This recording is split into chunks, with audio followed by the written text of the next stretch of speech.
Welcome student, chapter number 3 atoms and molecules. तो atoms and molecules chapter के अंदर हमने मॉलिक्यूलर मास, तो मॉलिक्यूलर मास फाइंड करने के लिए जो एटॉमिक मास होता है वो एटॉमिक मास को यहाँ पर ऐड करने से हमें मॉलिक्यूलर मास मिलता है। तो यहाँ पर कुछ कंपाउंड के हम मॉलिक्यूलर मास फाइंड करेंगे। तो सबसे पहले यहाँ पर हम देखेंगे H2O2 यानी कि हाइड्रोजन पेरोक्साइड। यहां पर हम सबसे पहले लेंगे H2O2। H2O2 को हम बोलते हैं हाइड्रोजन पेरोक्साइड।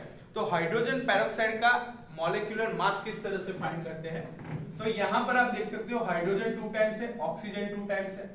यहां पर आप देख सकते हो number of hydrogen atom 2 times है, दैट्स व्हाई 2 into एटॉमिक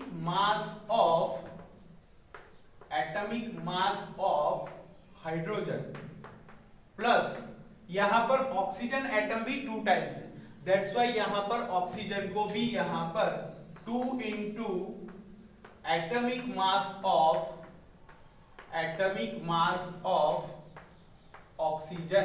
तो यहां पर स्टूडेंट आप देख सकते हो 2 into atomic mass of hydrogen, यानी कि जो हाइड्रोजन है, एक हाइड्रोजन एटम का मास होता है 1, तो यहां पर नंबर ऑफ हाइड्रोजन 2 टाइम्स है, that's why 2 into atomic mass of hydrogen, और ऑक्सीजन एटम भी 2 टाइम्स है, दैट्स व्हाई यहां पर 2 into atomic mass of oxygen. तो यहां पर स्टूडेंट आपको पता है is equal to 2 into atomic mass of hydrogen, यानी कि 2 into 1, यहां पर आप देख सकते हो 2 into 1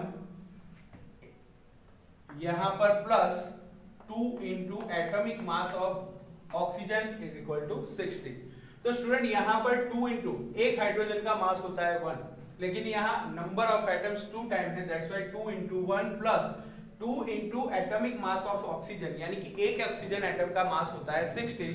तो यहां पर आप देख सकते हो 2 into 1 is equal to 2 plus 16 into 2 plus 32 is equal to 34 unified mass. तो स्टूडेंट आप देख सकते हो 2 into atomic mass of hydrogen और प्लस यहां पर जो नंबर ऑफ एटम्स होते हैं उसे मल्टीप्लाई किया जाता है, एंड जो नंबर ऑफ एटम्स के जो यहां पर मास मिलते हैं उसका ऐड किया जाता है। तो यहां पर दोनों का हमने एटॉमिक मास निकाल लिया, और एटॉमिक मास निकालने के बाद यहां पर हमने टोटल मास जो है वो निकला है 34 यूनिफाइड मास। ओके स्टूडेंट, आगे दूसरा एक एग्जांपल लेते हैं। दूसरे एग्जांपल के अंदर हम लेंगे NaCl। NaCl को हम बोलते हैं सोडियम क्लोराइड। तो सोडियम क्लोराइड का एटॉमिक मास फाइंड करने के लिए यहां पर हम सोडियम क्लोराइड के अंदर यहां पर हम लेंगे 1 into, क्योंकि यहां पर नंबर ऑफ एटम एक ही है, 1 into atomic mass of sodium, atomic mass of sodium plus 1 into atomic mass of chlorine.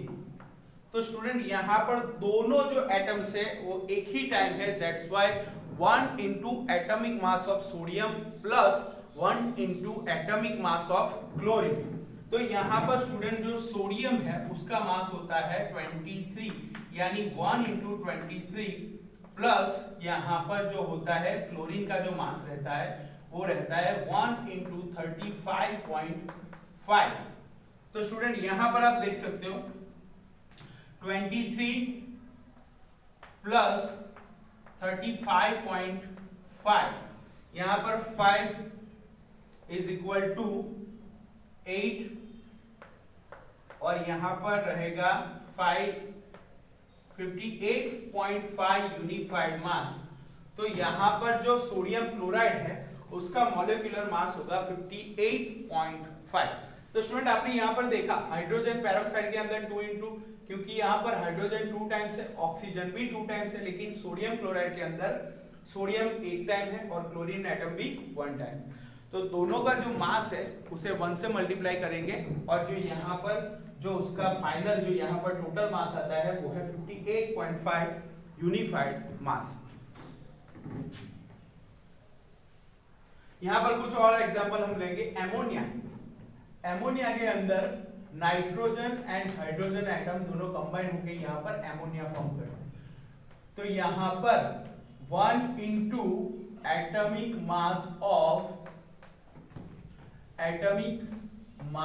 Of nitrogen plus 3 into, आप देख सकते हो स्टूडेंट हाइड्रोजन यहां पर 3 टाइम्स है, नंबर ऑफ हाइड्रोजन एटम्स जो है वो 3 टाइम है, that's why 3 into atomic mass of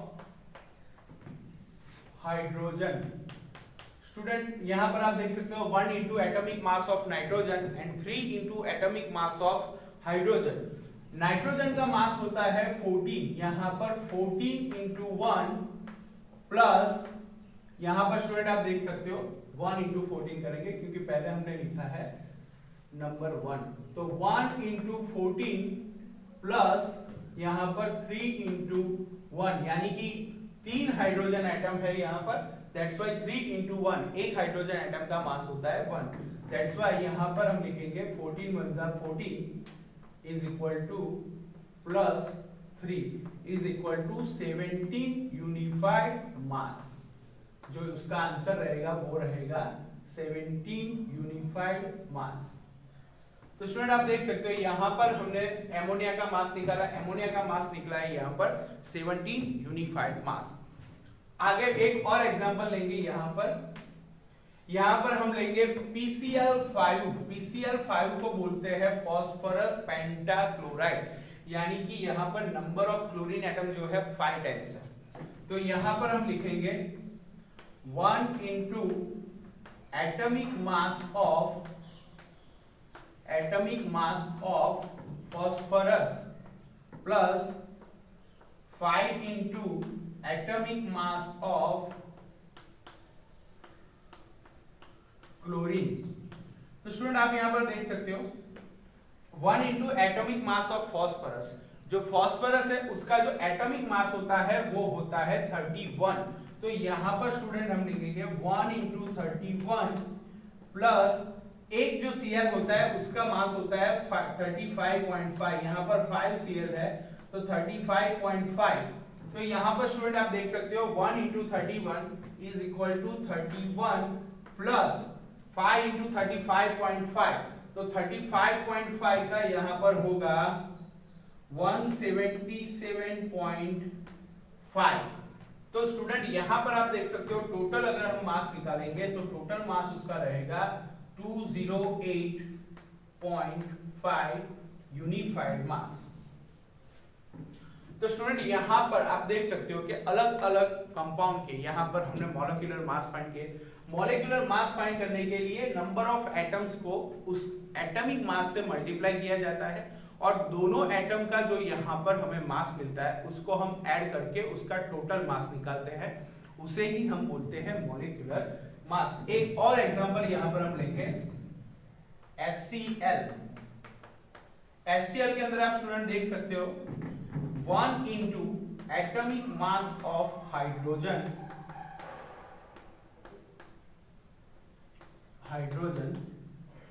plus 35, यानी कि 1 into atomic mass of chlorine, atomic mass of chlorine.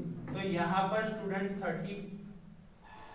31 हाइड्रोजन का 1 plus 35.5 is equal to 36.5 unified mass. तो स्टूडेंट आप यहां पर देख सकते हो कि यहां पर एटॉमिक मास जो हमने ले, एटॉमिक मास को यहां पर ऐड करने से हमें मॉलिक्यूलर मास मिलता है। फिर से एक बार देखेंगे student, calculate the molecular mass of the following. Hydrogen peroxide के अंदर number of hydrogen atom 2 times है, that's why 2 into atomic mass of hydrogen plus यहां दोनों को ऐड करना है, नंबर ऑफ एटम्स का जो मास मिलता है उसे हमें ऐड करना है। 2 into atomic mass of oxygen, 2 into 1 2 into 16, 2 plus 32 is equal to 34 unified mass. उसी तरह सोडियम क्लोराइड की अगर हम बात करें, सोडियम क्लोराइड के अंदर Na एक एटम है, Cl भी एक एटम है। 1 into atomic mass of sodium plus 1 into atomic mass of Cl, 1 into 23 plus 1 into 35.5, 23 plus 35.5 is equal to 58.5 unified mass. Then ammonia के अंदर 1 into atomic mass of nitrogen, यानी कि उसका जो फॉर्मूला है NH3, 1 into atomic mass of nitrogen plus 3 into atomic mass of hydrogen is equal to 1 into 14 plus 3 into 1 is equal to 14 plus 3 is equal to 17 unified mass. Then PCl5, phosphorus pentachloride, 1 into atomic mass of phosphorus plus 5 into atomic mass of chlorine is equal to 1 into 31 plus 5 into 35.5 is equal to 31 plus 177.5 is equal to 208.5 unified mass.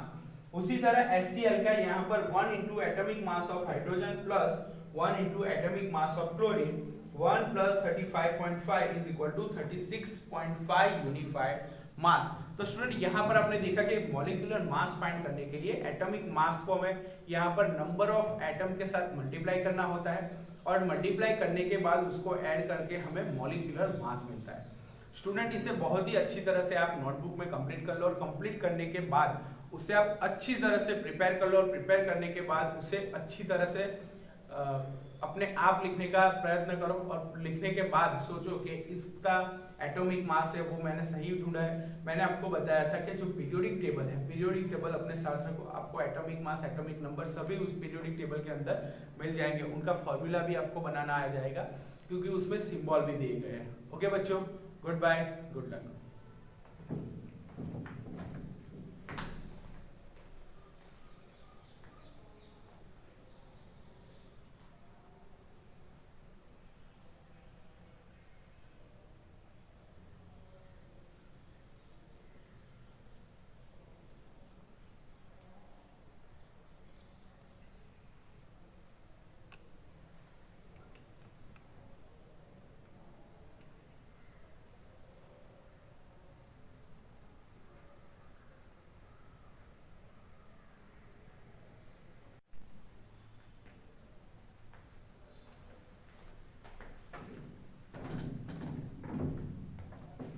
Student कुछ और यहाँ पर compound के molecular mass find करेंगे. तो calculate the molecular mass of the following, यानी कि यहाँ पर हम कुछ और एग्जांपल देखेंगे. Sodium hydroxide NaOH. तो यहाँ पर स्टूडेंट आप देख सकते हो सोडियम हाइड्रोक्साइड NaOH. तो यहाँ पर हम जिस तरह से फाइंड करते हैं 1 इंटू, क्योंकि एक ही सोडियम है that's why 1 into atomic mass of sodium plus 1 into atomic mass of oxygen plus 1 into atomic mass of hydrogen. तो स्टूडेंट आप यहां पर देख सकते हो नंबर ऑफ यहाँ पर जो एटम्स है, sodium atom, oxygen atom and hydrogen atom, 3 atom है. तो तीनों का मास यहाँ पर हम ऐड करेंगे. 1 into atomic mass of sodium यानी कि 1 into 23 plus 1 into atomic mass of oxygen 1 into 16 plus यहाँ पर hydrogen 1 into 1 that is equal to 23 plus 16 plus 1. तो यहाँ पर स्टूडेंट आप देख सकते हो 9 3 39 40 14 यूनिफाइड मास. तो जो सोडियम हाइड्रोक्साइड है उसका यहाँ पर जो एटॉमिक मास रहेगा वो रहेगा 40 यूनिफाइड मास. उसी तरह एक और एग्जांपल यहाँ पर लेंगे H2O. स्टूडेंट आप सबको पता है water molecule H2O is equal to 2 into atomic mass of hydrogen plus 1 into atomic mass of oxygen. तो स्टूडेंट आप यहां पर देख सकते हो 2 into 1 plus 1 into 16 is equal to 16 plus 2 is equal to 18 unified mass. यहां पर जो हमारा मॉलिक्यूलर मास मिलेगा वो मिलेगा 18 यूनिफाइड मास. देन यहां पर एक और एग्जांपल हम देखेंगे HNO3 नाइट्रिक एसिड बोलते हैं। नाइट्रिक एसिड जो होता है उसके अंदर hydrogen, nitrogen and oxygen 3 atoms होते हैं। तो यहां पर 1 into atomic mass of hydrogen plus 1 into atomic mass of nitrogen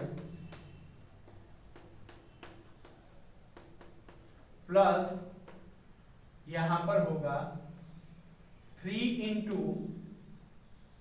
atomic mass of oxygen.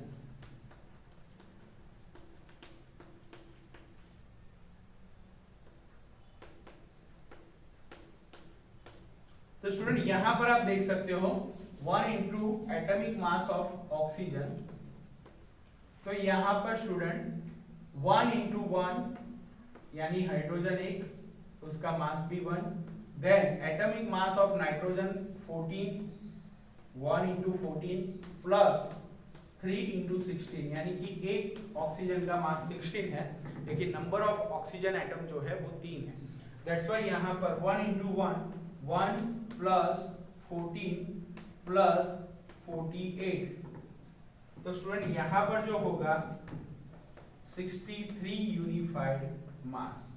तो यहाँ पर नाइट्रिक एसिड जो है HNO3 बोलते हैं उसे, नाइट्रिक एसिड का मास रहेगा 63 यूनिफाइड मास। तो स्टूडेंट यहाँ पर आपने देखा सोडियम हाइड्रोक्साइड के अंदर 1 into atomic mass of sodium plus 1 into atomic mass of oxygen plus 1 into atomic mass of hydrogen, तीनों का यहाँ पर ऐड करेंगे मास 1 into 23 plus 1 into 16 plus 1 into 1, 23 plus 16 plus 1 is equal to 40 unified mass.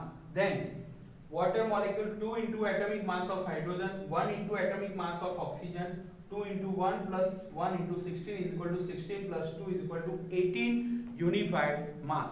तो student यहाँ पर आपने देखा कि यहाँ पर नंबर ऑफ एटम्स जो होते हैं उसको ऐड करने पर यहाँ पर हमें मॉलिक्यूलर मास मिलता है। उसी तरह नाइट्रिक एसिड के अंदर हाइड्रोजन, नाइट्रोजन और ऑक्सीजन तीनों एटम हैं।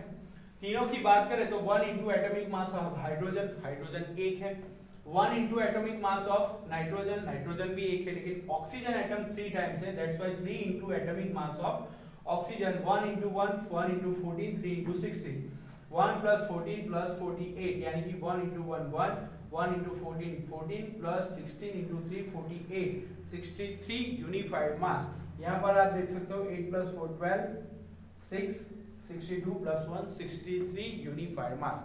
तो मॉलिक्यूलर मास फाइंड करने जब भी आप बैठो स्टूडेंट तो अपने पास चार्ट रखो पीरियोडिक टेबल का। पीरियोडिक टेबल के अंदर सभी के एटॉमिक मास दिए गए हैं और एटॉमिक मास आपको याद नहीं रखने दे जाते हैं, लेकिन अगर आपको जल्दी से एग्जांपल सॉल्व करना है, मॉलिक्यूलर मास फाइंड करना है तो आपको मास की जरूरत रहेगी और मास आपको याद होगा। लेकिन आप जब भी number of times molecular mass ढूंढते जाओगे एक टाइम आएगा आपको मॉलिक्यूलर मास याद रह जाएगा। जिस तरह से सोडियम का 23 होता है, ऑक्सीजन का 16 होता है, Cl का 35.5 होता है, हाइड्रोजन का 1 होता है। तो नंबर ऑफ एटम्स आप जितनी बार आप उसे लिखते जाओगे, याद करते जाओगे तो आपको उनका एटॉमिक मास भी यहाँ पर याद रह जाएगा। Okay student, good bye. इसे अच्छी तरह से लिख लो। अच्छी तरह से लिखने के बाद अपने आप ट्राई करो लिखने का, अपने आप मॉलिक्यूलर मास फाइंड करने का ट्राई कीजिए। ओके बच्चों, good bye, good luck, take care.